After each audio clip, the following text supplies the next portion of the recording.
నేనే తప్పు చేయలేదు అని చెప్తున్నాను. ఆ విషయం శివరావు వచ్చాక తెలుస్తుంది. మీరు ఫోన్ చేస్తేనే కదా నేను ఆ మందులు గోడంలో పెట్టించాను. తమరు కూడా అందరిలాంటి వారేనా?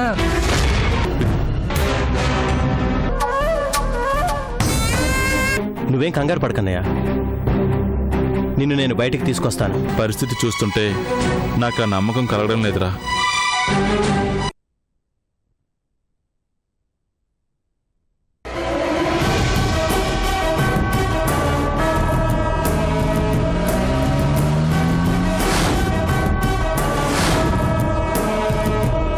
రాంప్రసాద్ని ఉద్ధరించడానికి తమరేదో వ్యాపారంలో కలుపుకున్నారని అనుకుంటున్నారు. అలా అనుకుంటేనే కదయ్యా రామ్ ప్రసాద్ లాంటి వాళ్ళు మనల్ని ఇంకా నమ్మేది. పొయ్యి ఆ రాంప్రసాద్ మీ చేతిలో పడ్డాడు. ఈ బంధం ఎంతకాలం కొనసాగిస్తారు? మన మంచితనం ముసుగు గాలికి చెదిరిపోనంత కాలం.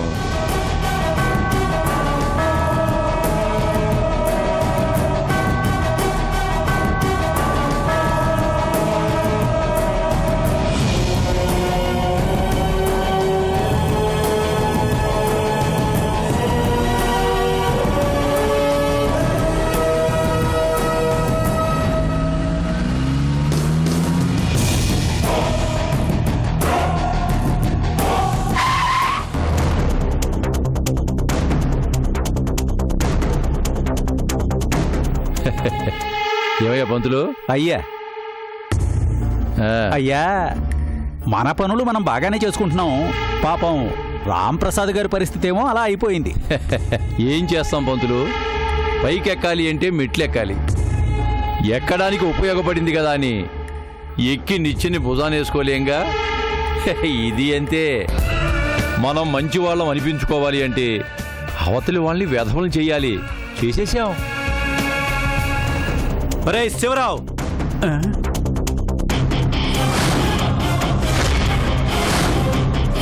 అరే కృష్ణప్రసాద్ గారు, ఇదిగో మీ ఇంటికి వద్దామని ఇప్పుడే మాట్లాడుకుంటున్నాం.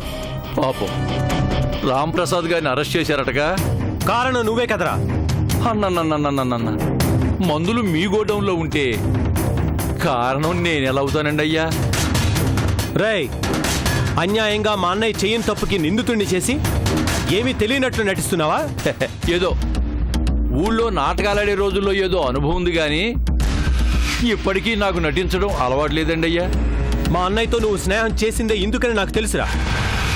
శివ అంతా మీ అన్నయ్య గారు చేస్తే నన్ను అంటారేంటండి అయ్యా? నోర్మాయ్, నీ మాయ మాటలు బయట వాళ్ళు నమ్మచ్చు. అయినా మా అన్నయ్య గురించి నువ్వు నాకు చెప్పేదేంట్రా? ప్రాణం పోయినా మా అన్నయ్య తప్పు చేయడం కదా. కానీ సాక్ష్యం ఏది? మా అన్నయ్యని నమ్మించి మోసం చేసిన నిన్ను వదలనరా. వదలను అంటే ఏం చేయగలరండి అయ్యా? శివరావు అంటే ఆ శివుడితో సమానం. కదిలిస్తే బూడిద తప్ప ఏమీ మిగలదు. తప్పులన్నీ నువ్వు చేసి మా అన్నయ్య చేసినట్టు మాట్లాడతావేంట్రా? నా వ్యాపారమే తప్పులు చేయటం. వెలుగుతుంది కదా అని వెలుతురు కోసం పురుగులు దీపం దగ్గరికి వస్తే ఏమవుతాయి? మాడి మసైపోతాయి. ఆ తప్పు దీపందంటావా? అలాగే మీ అన్నయ్య కూడా నేనేదో మంచివాడిని నమ్మి తను చెడ్డవాడయ్యాడు. అందుకు నేనేం చేయగలను? మంచి వాళ్ళని దెబ్బతీసి పైకి రావాలనుకునే వాళ్ళంతా ఏమయ్యారో చరిత్ర చెప్తుంది. అయినా మీరు మారర్రా? ఎవడో చరిత్రలో నేను మంచివాణ్ణి అని నా గురించి చదువుకోవటం కోసం నేను మంచివాణ్ణి అయ్యాననుకో, మీ అన్నయ్యలాగా కష్టపడాలి. అంతో ఎంతో మనిషి అన్నాక చెడు ఉండాలి. అప్పుడే అంత వెనకేసుకోగలుగుతాం, కోరింది అనుభవించగలుగుతాం. తప్పించుకున్నాను కదా అని సంతోషపడుతున్నామేమో. మా అన్నయ్య లోపలున్నా నేను బయటే ఉన్నాను.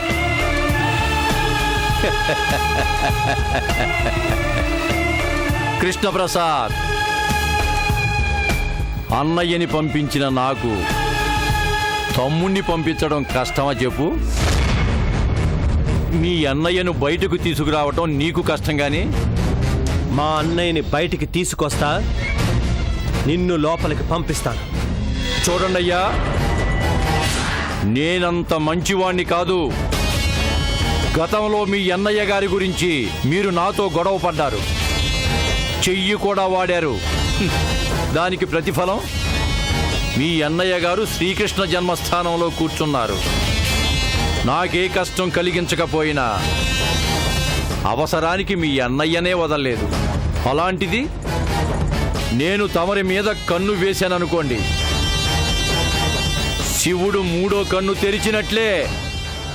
డై, నీ ఎత్తులకి పడిపోవడానికి, నీ వలన దెబ్బతింటానికి నేను మా అన్నయ్యలాగా అమాయకుడిని కాదురా. నీ వలన మా కుటుంబం పడిన బాధలకి, మా అన్నయ్యకి జరిగిన అవమానానికి ప్రతీకారం తీర్చుకుంటాను. ఏ జనం మా అన్నయ్యని దోషి అన్నారో అదే జనం ముందు నీ ప్రతిరూపాన్ని బయట పెడతాను. శిక్ష అనుభవించడానికి రెడీగా ఉండు. అయ్యా, అబ్బాయి ఊపు చూస్తుంటే పునాదులు కదిలించేలా ఉన్నాడు. ప్రమాదం లేదంటారా? వాళ్ళకి కోపం వస్తే మాట్లాడగలరు, అంతే. అదే నాకు కోపం వచ్చిందనుకో, డైరెక్ట్గా మరణ శాసనం రాస్తా. ఆ విషయం తెలియక వాడేదో వాగాడు, వెళ్ళాడు. పులి గాండ్రిస్తే జింక బెదురుద్ది గాని జింక అరిస్తే పులి బెదురుద్దా? చెప్తాను వాడి సంగతి.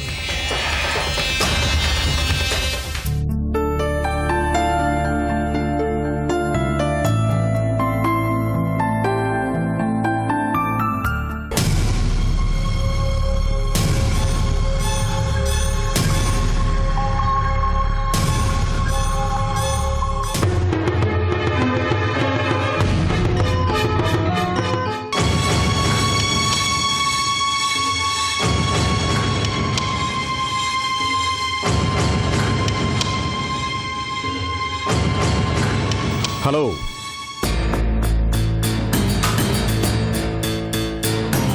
స్టేషన్ ఫార్మాలిటీసు మీకు నేను చెప్పాల్సిన అవసరం లేదనుకుంటాను.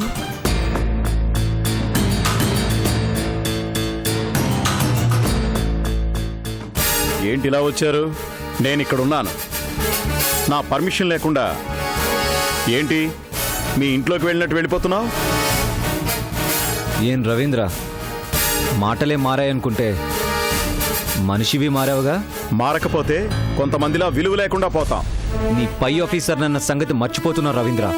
గుర్తుంచుకునేంత గొప్ప ఆఫీసర్వేం కాదు. పైగా సర్వీస్లో లేవు. పోనీ మనిషిగా అయినా మర్యాద ఇద్దామా అంటే అలా చేస్తే మర్యాద అనే పదానికి మర్యాదే పోతుంది. ఇన్నాళ్ళు ఆయన మీకు సపోర్ట్ చేస్తుంటే ఎందుకా అనుకున్నాను. మీ మామగారిది మీ దారే, అందుకే ఆయనకి మీరు తెగ నచ్చేశారు. వెళ్ళి పరామర్శించండి. పాపం తొందరపడి మీకన్నా ముందే వచ్చేశారు. రవీంద్ర, డ్యూటీలో ఉన్న ఆఫీసర్ మీద అరిచినా చాలు లోపలయ్యడానికి. రూల్స్ మీకు తెలుసుగా.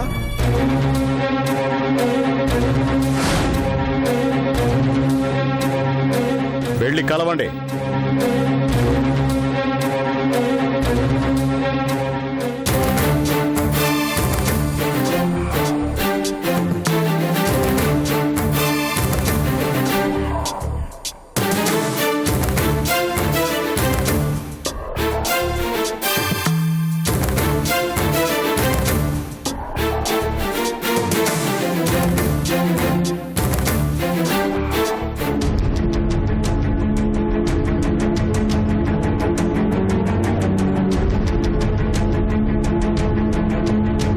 అశోక్, నా కోసం నువ్వు ఇక్కడికి ఎందుకు వచ్చావు? నన్ను విడిపించాలనా? మీరిలాంటి పని చేస్తారని నేను ఊహించలేదు అంకుల్. ఆస్తుంది, అంతస్తుంది. అలాంటి మీరు జనాల ప్రాణాలు తీసే ఇలాంటి వ్యాపారం చేస్తున్నారా? అదేంటి అశోక్, నేను తప్పు చేశానంటే నువ్వు నమ్ముతున్నావా? రెడ్ హ్యాండెడ్గా పట్టుబడ్డాక నమ్మకుండా ఎలా ఉంటాను అంకుల్? తప్పు చేయడం నా రక్తంలోనే లేదు అశోక్. ఆ శివరావు గాడు తెలివిగా నన్ను ఇరికించాడు. అతను మంచివాడు కాదని నా తమ్ముడు చెప్తున్నా నేనే వినలేదు. తప్పు చేశాక అది ఎవరు ఒప్పుకోరు అంకుల్. అయినా మీకేం కర్మ అంకుల్, జనాల ప్రాణాలు తీసి ఇలాంటి వ్యాపారం చేస్తున్నారు. మీలో ఇలాంటి మనిషి ఉంటాడని నేను అస్సలు ఊహించలేదు. నిజంగా నాకే పాపం తెలియదు అశోక్. నువ్వు అలా మాట్లాడుతుంటే నేను తట్టుకోలేకపోతున్నాను. ఇంత దూరం వచ్చావు అంటే నన్ను విడిపించడానికే వచ్చుంటావు అనుకున్నాను. మిమ్మల్నా? నేనా? చెయ్యని తప్పుకి సస్పెండ్ అయ్యాను. ఇప్పుడిప్పుడే సర్వీస్లోకి నన్ను తీసుకోవాలి అన్నట్టుగా డిపార్ట్మెంట్ వాళ్ళు ఆలోచిస్తున్నారు. ఇప్పుడు మిమ్మల్ని విడిపించాలని నేను ట్రై చేశాను అనుకోండి, వాళ్ళు మళ్ళీ నా గురించి ఆలోచిస్తారు. తప్పు చేసిన వాళ్ళని విడిపించాలని చూస్తున్న వీణ్ణి సర్వీస్లోకి తీసుకోవాలా వద్దా అని. నువ్విలా మాట్లాడతావని ఊహించలేదు అశోక్. అందరూ నిన్ను తప్పు పడుతున్నా ఏనాడు నిన్ను తప్పు పట్టలేదు.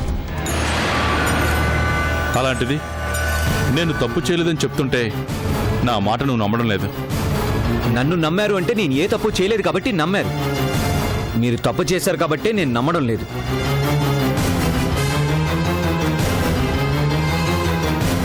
తప్పు అంకుల్. చిన్న చిన్న తప్పులు అందరూ చేస్తారు, కానీ జనాలు ప్రాణాలు తీసే ఇలాంటి తప్పు చేయడం మాత్రం చాలా దారుణం. ఇంత దూరం వచ్చావంటే పరామర్శించడానికి అనుకున్నాను, ఇలా అవమానించడానికి అనుకోలేదు. నేనన్న మాటే మీకు అవమానంగా ఉంటే, మీ మావయ్య ఇలాంటి పని చేశాడు అని నలుగురు అంటుంటే అది నాకు అవమానం కాదా? మీ అందరి వలన అవమానాలు పడ్డానికే మీ అమ్మాయిని పెళ్లి చేసుకున్నట్టు అయిపోయింది. ఏరి కోరి ఏ ఫ్యామిలీతో పెట్టుకున్నానో ఇప్పుడిప్పుడే అర్థమవుతుంది. చాలంకుల్, మీరు మీ బంధుత్వం చాలంకుల్.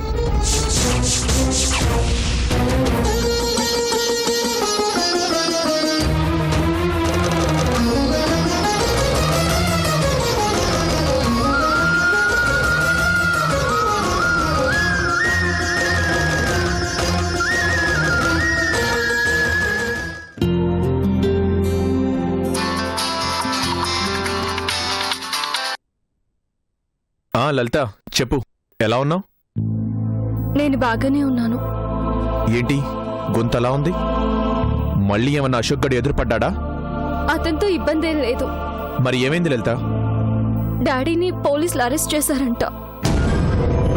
అరెస్ట్ చేశారా? ఎందుకు? డాడీ గోడౌన్లో నకిలీ మందులు దొరికాయట. అవి డాడీయే తయారు చేయిస్తున్నారని ఆయన్ని అరెస్ట్ చేశారట. అవునా? సరే, నేను కనుక్కుంటాలే, నువ్వేం టెన్షన్ పడకు. అలాగే, ఈ విషయం చెప్పాలనే ఫోన్ చేశాను. సరే, నేను కనుక్కొని ఫోన్ చేస్తాను. ఎవరిని రాజా అరెస్ట్ చేసింది? ఆ రాంప్రసాద్ని అరెస్ట్ చేశారంట. అవునా? ఫోన్లే, ఈనాళ్ళకు మంచి పని జరిగింది. ఇంతకీ ఏం చేశాడంట? నకిలీ మందులేవో ఇతని గోడౌన్లో దొరికాయంట. అయ్యగారి అసలు రూపం ఇన్నాళ్ళకి బయటపడిందనమాట. అతను నా విషయంలో కొంచెం మొండిగా మూర్ఖత్వంగా ఉన్నా ఇలాంటి పనులు చేసే మనస్తత్వం లేదు అన్న నమ్మకం. ప్రాణాలు తీయాలి అనుకున్న వాడి గురించి ఇంకా జాలి పడుతున్నావా? నువ్వనుకున్నంత అమాయకుడేం కాదా రాంప్రసాద్? అమాయకుడని నేను అనడం లేదు శంకర్. ఇంత నీచమైన పని చేసే మనస్తత్వం కాదు అంటున్నాను. కాదు అని ఎలా అంటున్నావు రాజా? చెయ్యని తప్పుకి కన్న కూతుర్నే రోడ్ల పాలు చేశాడు. అశోక్ వాళ్ళ నాన్నగారు సైతం వాడు వెధవ అని చెప్తుంటే ఆ వెధవని ఇప్పటికీ వెనకేసుకొస్తోంది ఇతనే.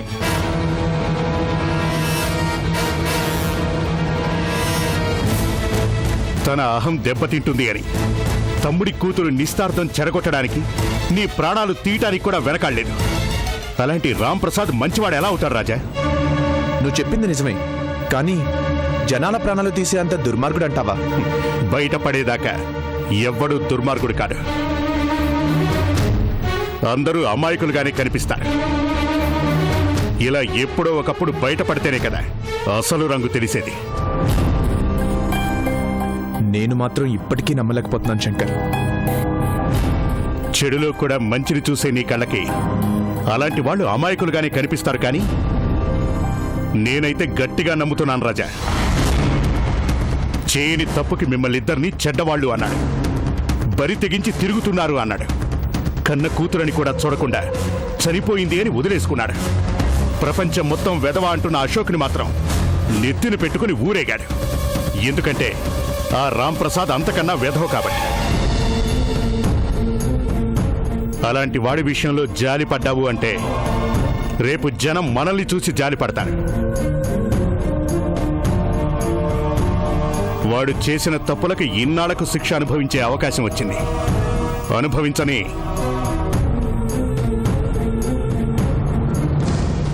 జైల్లో కూర్చొని చెప్పకూడు తింటుంటే అప్పుడన్నా చేసిన తప్పులు గుర్తొచ్చి వాడి తప్పేంటో వాడికి తెలిసొస్తుంది. ఈ విషయంలో మాత్రం నువ్వు కలగజేసుకోవద్దు రాజా. వాడు తప్పు చేశాడు, శిక్ష పడుతుంది, పడనివ్వు, అంతే.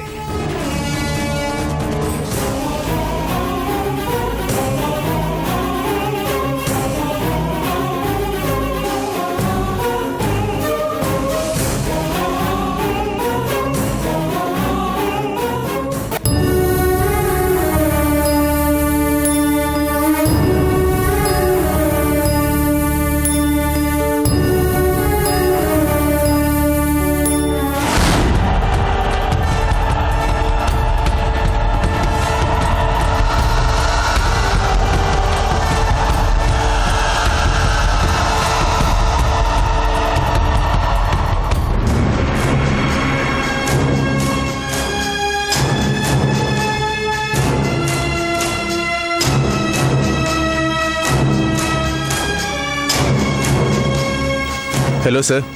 ఏ రాజా, బాగున్నావా? బాగున్నానండి. రా రా రా, కూర్చో. ఏయ్, కూల్ డ్రింక్ తీసుకురాపో. నాకెందుకు సార్ ఈ మర్యాదలన్నీ? మంచి మనిషికి మర్యాద ఇవ్వకపోతే ఇంకెవరికి మర్యాద ఇవ్వాలి రాజా? నేను మంచి ఏంటి సార్?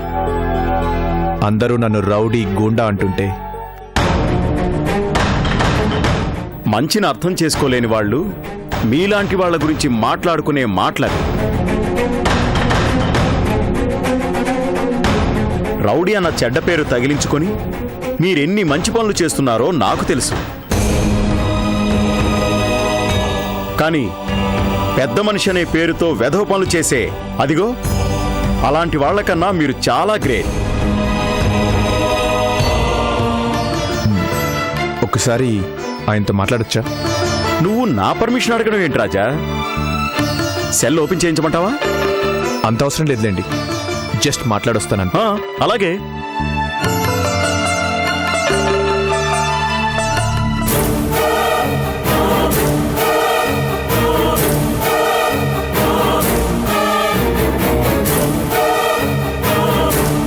తప్పు తప్పు అని నేను పరిచయం అయిన రోజు నుంచి నన్ను ఒక తప్పుగానే చూసావు. మరి నువ్వెందుకు లోపలున్నావు? నువ్వు నన్ను ఎన్ని తిట్టినా, ఎన్ని మాట్లాడినా నేను ఒక్కరోజు కూడా నిన్ను ఒక్క మాట అనలేదు. ఎందుకో తెలుసా? ఏదో కోపంలో అలా మాట్లాడుతున్నావే గాని వ్యక్తిగతంగా నువ్వు మంచివాడివి అన్న ఒకే ఒక్క నమ్మకంతో. కానీ నా నమ్మకం తప్పు అని ఇప్పుడు అర్థమైంది. మంచి గురించి మాట్లాడే నీ వెనుక ఇంత చెడ్డతనం ఉందని ఇప్పుడే తెలిసింది. చెయ్యని తప్పుకి పడిన శిక్షరా ఇది. నీ ఇష్టం వచ్చినట్టు మాట్లాడుకో. తప్పు చేయలేదా?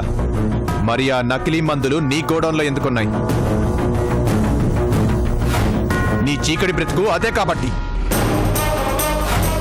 నీకు అహంకారం తెచ్చిన ఆ డబ్బు దానివల్లే వచ్చింది కాబట్టి.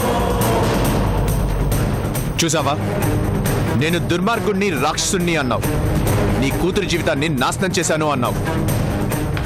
నీ అల్లుడి ప్రాణాలు తీయాలనుకున్నానన్నావు. మరి ఇన్ని తప్పులు చేసిన నేనెందుకు బయటున్నాను? నువ్వెందుకు లోపలున్నావు? ఎందుకంటే నేను తప్పు చేశాను అన్నది నీ ఊహ కాబట్టి. నువ్వు తప్పు చేశావు అన్నది నిజం కాబట్టి. నువ్వు ఎంత దుర్మార్గుడు అన్నది నీకు నచ్చని నిశ్చితార్థం జరుగుతుంటే నా ప్రాణాలు తీయాలనుకున్నావే, ఆ రోజే నాకు అర్థమైంది. అప్పుడే నేను కొంచెం సీరియస్గా ఆలోచించుంటే ఆ రోజే నువ్వు ఇక్కడుండేవాడివి. చందు బాధపడుతుంది, లలిత ఏడుస్తుంది అని వదిలేశాను. కానీ నువ్వు చేసిన తప్పులు నిన్ను వదలలేదు. చూసావా? మనం చేసే తప్పే మన శిక్షకు కారణమవుతుంది. అందుకే తప్పు చేసేటప్పుడే శిక్షకి సిద్ధపడాలి. రేయ్, నేనే తప్పు చేయలేదురా. అంటే నువ్వు చేసింది నీకు తప్పుగా కనిపించడం లేదా? అమాయకుల ప్రాణాలు తీసే వ్యాపారం చేస్తున్నావు. దానికి తప్పనే పదం కూడా చాలా చిన్నది. నా అల్లుడిని కానివ్వను అని ఎగిరావుగా.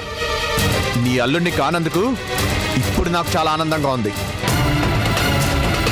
అమాయకుల ప్రాణాలతో వ్యాపారం చేసే నీలాంటి వాడికి అల్లుడిని అనిపించుకోవడం కన్నా ఏ అనామకుడికో అల్లుడిని అనిపించుకోవడం ఇంకా గొప్పగా ఉంటుంది. జనాల చావుతో నువ్వు సంపాదించిన ఈ కోట్లలో ఒక్క రూపాయిని కూడా నీ శవాన్ని తగలబెట్టడానికి వాడరు. అది గుర్తుంచుకో చాలు.